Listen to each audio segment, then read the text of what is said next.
रांची में सीएम हेमंत सोरेन ने मीटिंग बुलाई। जेएमएम ही नहीं बल्कि कांग्रेस और आरजेडी के विधायक भी आए। 3 घंटों की मीटिंग के बाद कैमरे पर कहा जा रहा है कि हुआ कुछ नहीं।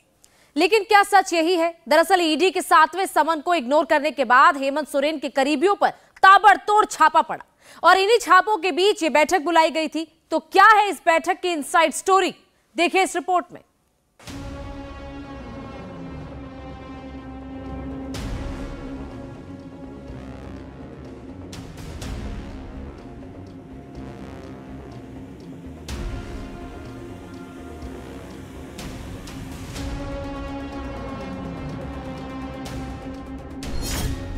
ईडी के आखिरी समन के बाद क्या हेमंत सोरेन ने अपना उत्तराधिकारी तय कर लिया है?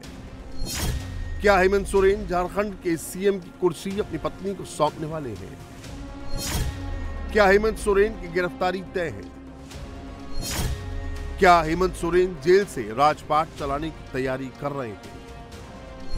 क्या कल्पना सोरेन होंगी झारखंड की सीएम और कांग्रेस का होगा डिप्टी सीएम? पूरा कार्य जो है पूरा काल अपना जो ये है कार्यकाल पूरा करेगी, इसमें कोई संशय नहीं है और हेमंत सोरेन मुख्यमंत्री बने रहेंगे।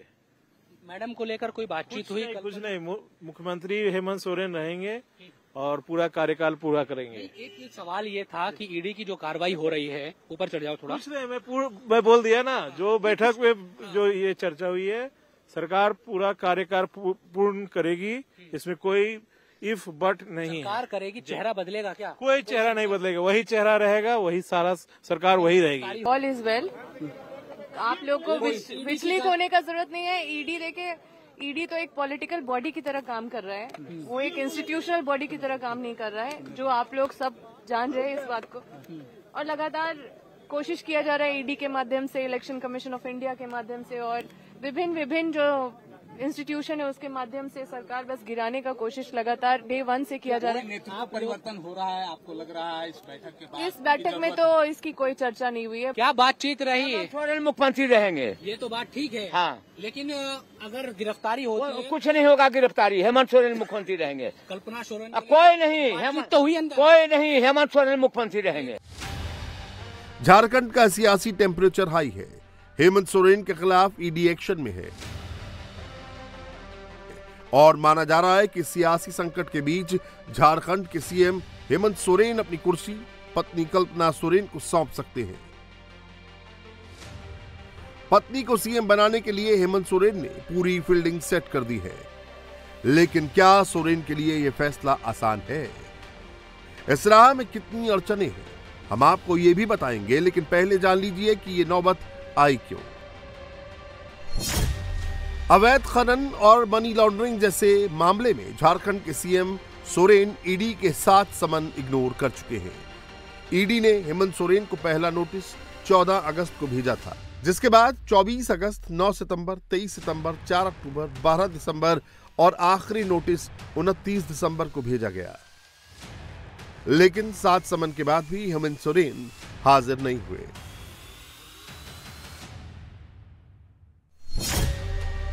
रांची में एक जमीन घोटाले की जांच कर रही ईडी ने 29 दिसंबर को सीएम सोरेन को 7वीं बार समन भेजा था। एजेंसी ने इसे आखिरी समन बताते हुए 7 दिनों के अंदर बयान दर्ज कराने को कहा था। ईडी ने 7वें समन में सोरेन से कहा था कि आपके हाजिर न होने से जांच प्रभावित हो रही है। 7वें और आखिरी समन में आपने बयान दर्ज नहीं कराया तो उचित कार्रवाई की जाएगी। 7वें समन की डेडलाइन खत्म हो चुकी है और अब ईडी एक्शन में है। हेमंत सोरेन के करीबियों पर ताबड़तोड़ छापे पड़ रहे हैं।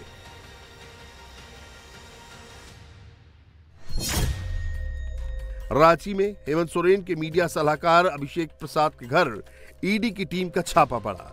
साहिबगंज के उपायुक्त रामनिवास यादव और देवघर में पूर्व एमएलए पप्पू यादव के घर भी ईडी की टीम पहुंची। रांची में आर्किटेक्ट विनोद सिंह और ठेकेदार सरावगी के घर भी ईडी की रेड पड़ चुकी है। हजारीबाग में डीएसपी राजेंद्र दुबे और कोलकाता में कारोबारी अभय सरावगी के ठिकानों पर भी ईडी पहुंची। झारखंड, पश्चिम बंगाल, राजस्थान के करीब 12 ठिकानों पर ईडी का छापा पड़ा। ईडी की इस कार्रवाई में कई बड़े अधिकारियों को भी घेरे में लिया गया है। अब ये भी जान लीजिए कि हेमंत सोरेन कैसे फंसे। दरअसल हेमंत सोरेन अवैध खनन, पद के दुरुपयोग और मनी लॉन्ड्रिंग जैसे कई आरोपों में घिरते जा रहे हैं।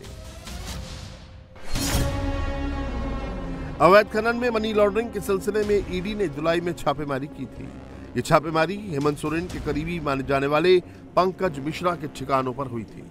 इस मामले में मिश्रा को गिरफ्तार किया गया था और वो अभी न्यायिक हिरासत में है। ईडी ने चार्जशीट में दावा किया कि छापेमारी के दौरान मिश्रा के घर से एक पासबुक, 2 चेकबुक और सोरेन के साइन किए गए 2 चेक मिले हैं।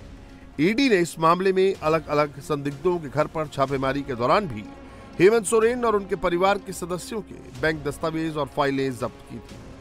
चार्जशीट में एजेंसी ने लिखा कि पंकज मिश्रा अवैध खनन में शामिल थे और उन्होंने मुख्यमंत्री हेमंत सोरेन के निर्देश पर करोड़ों रुपए की हेराफेरी की।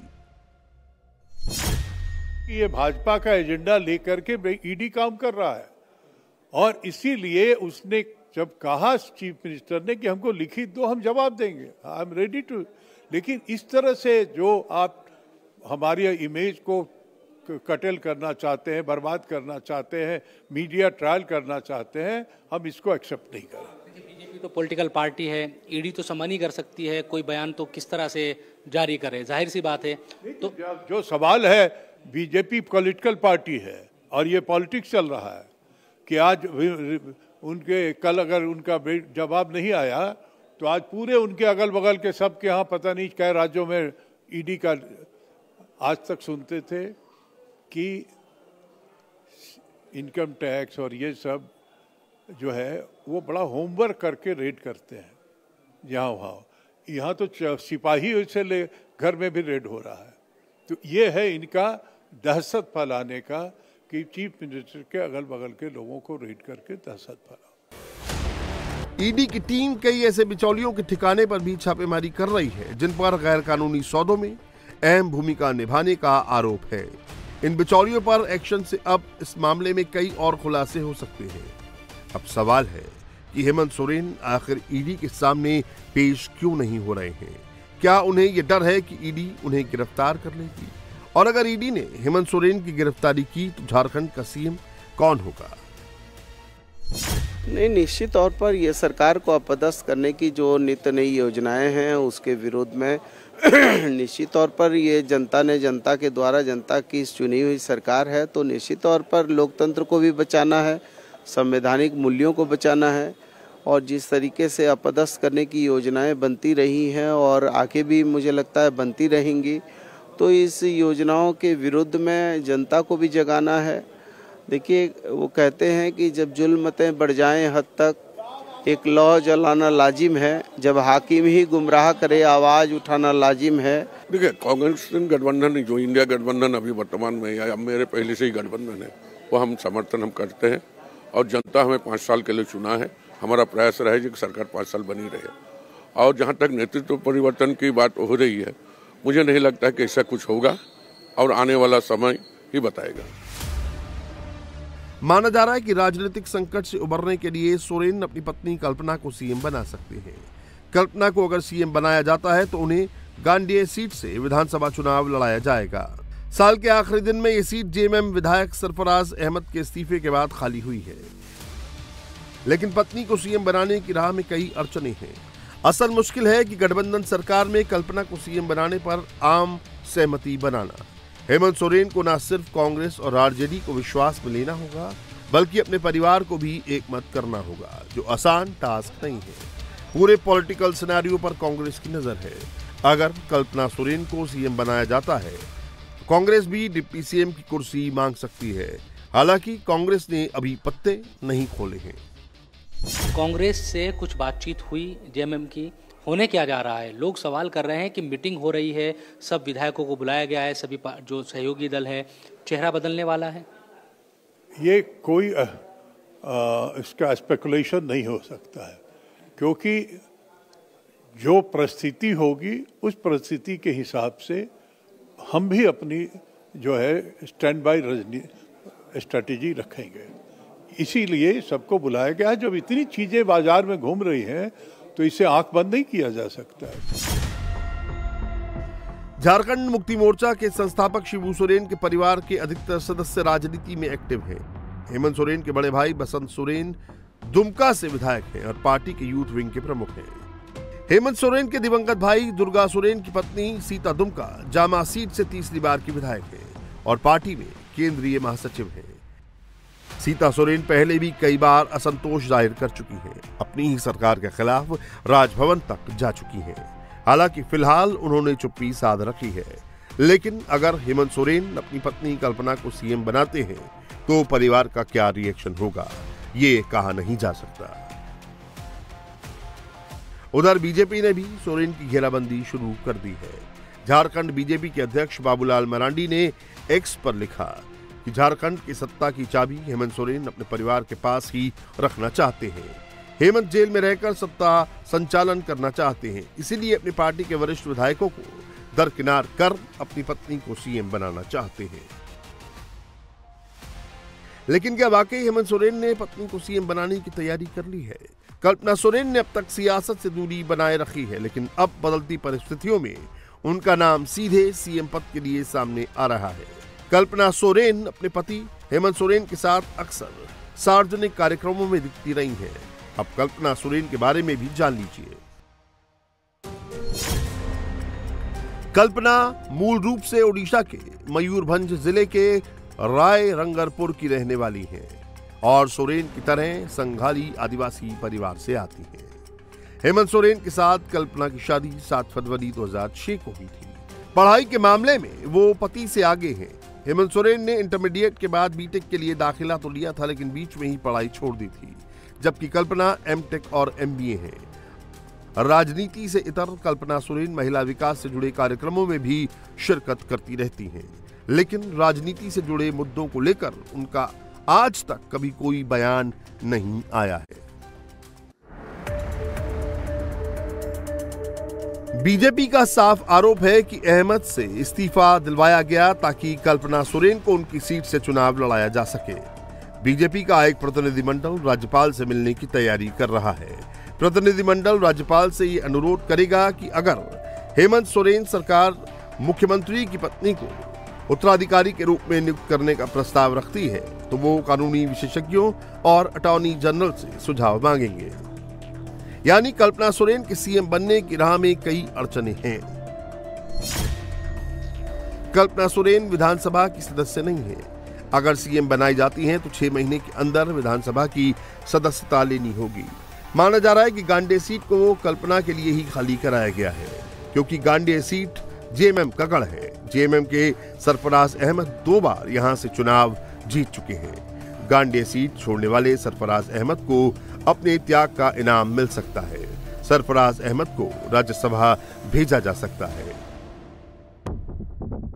हेमंत सोरेन झारखंड के बरहट सीट से विधायक हैं, लेकिन कल्पना सोरेन उस सीट से नहीं लड़ सकती क्योंकि वो एसटी के लिए आरक्षित है।